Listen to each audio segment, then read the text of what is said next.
Recent గా ఒక ఇంటర్వ్యూలో యాక్టర్ అజయ్ గారు దేవర మూవీ గురించి అయితే ఇలా అయితే అనడం జరిగింది. దేవర మూవీ అయితే ద బెస్ట్ విజువల్స్ అయితే ఉండబోతున్నాయి మూవీలో. అలాగే బెస్ట్ ఆఫ్ కొరటాల గారిని అయితే చూడబోతున్నాము. అండ్ అలాగే బెస్ట్ ఆఫ్ జూనియర్ ఎన్టీఆర్ గారిని అయితే చూడబోతున్నాము. అండ్ దేవర మూవీ అనేది ఇయర్ లో రిలీజ్ అయితే బెస్ట్ మూవీ అయితే అవ్వబోతుంది. Visual going to be blast. Devara మూవీలోని విజువల్స్ చాలా అంటే చాలా లాస్ట్ అయ్యే రేంజ్ అయితే ఉండబోతున్నాయి. అండ్ ఈ ఇయర్ లో దేవర మూవీ బెస్ట్ మూవీ అయితే అవ్వబోతుంది అని చెప్పి అయితే మన యాక్టర్ అజయ్ గారు చెప్పారు. యాక్టర్ అజయ్ గారు దేవర మూవీలో కూడా నటిస్తున్నారు. కానీ ఇంతకు ముందే ఆ దేవర మూవీ గురించి చెప్పడం జరిగింది. దేవర మూవీతో జూనియర్ ఎన్టీఆర్ గారు రాజమౌళి గారి అయితే బ్రేక్ అయితే చేస్తారని చెప్పి అనడం అయితే జరిగింది. ఇప్పుడు చూస్తే మాటలు వింటుంటే ఇంకా గూస్ బంప్స్ అయితే వచ్చేస్తున్నాయి. Best of junior NTR, best of Koratala, best visuals and best movie of the year అని చెప్పి అంటున్నాడు. ఎన్ని గర్స్ ఉండాలి ఇలాంటి మాటలు చెప్పాలంటే, ముఖ్యంగా ఒక యాక్టర్ లాంటి వాళ్ళు చెప్పాలంటే. అది కూడా అజయ్ గారు ఈ మాటలు చెప్తున్నారంటే తన మూవీలో వర్క్ చేస్తున్నాడు కాబట్టి కొంచెమైనా తన క్లారిటీ అయితే ఉంటుంది మూవీ ఎలా ఉండబోతుంది అనేది అయితే. అండ్ ఇదే నేను చెప్తున్నా చాలా వీడియోస్ నుంచి, వాళ్ళు దేవర మూవీలో వర్క్ చేస్తున్నారు. దేవర మూవీ గురించి ఇంతగా చెప్పాల్సిన అవసరం లేదు. ఎందుకంటే వాళ్ళు డైలీ ఏదో ఒక మూవీలో వర్క్ చేస్తూనే ఉంటారు. వాళ్ళకి ప్రతి ఒక్క మూవీలో కూడా ఛాన్స్ వస్తూనే ఉంటాయి. ఆ మూవీ హిట్ అయినా ఫ్లాప్ అయినా కానీ. బట్ వీళ్ళు ఒక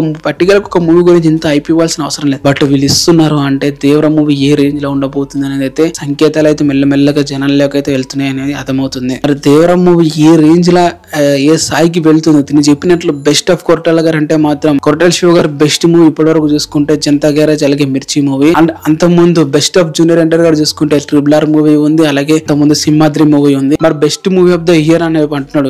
అండ్ ఇంకా కల్కి రిలీజ్ అయింది, హనుమాన్ రిలీజ్ అయింది. వీటి అన్నిటి నుంచి మరి బెస్ట్ ఆఫ్ ద మూవీ అని చెప్పి ఇయర్ అంటున్నాడు. ఇన్ని మాటలు అంటున్నారు. తను చెప్పే మాటలు అన్ని జరగాలి. కొరటాల శివ కంబ్యాక్ కూడా అంటున్నారు. ఆచార్య లాంటి ఫ్లాప్ తర్వాత కొరటాల శివ గారు కంబ్యాక్ కూడా ఇస్తారని చెప్పి తను అంటున్నాడు. ఇన్ని మాటలు చెప్తున్నాడు. ఈ మాటలన్నీ నిజం కావాలనేది కోరుకుందాం. మరి అజయ్ గారి మాటల మీద మీ ఒపీనియన్ ఏంటి? మీరేమనుకుంటున్నారు? కింద కామెంట్ చేయండి. అండ్ తెలుసుకుందాం. మన ఛానల్ ని సబ్స్క్రైబ్ చేసి వీడియోని అయితే లైక్ అయితే చేసుకోండి.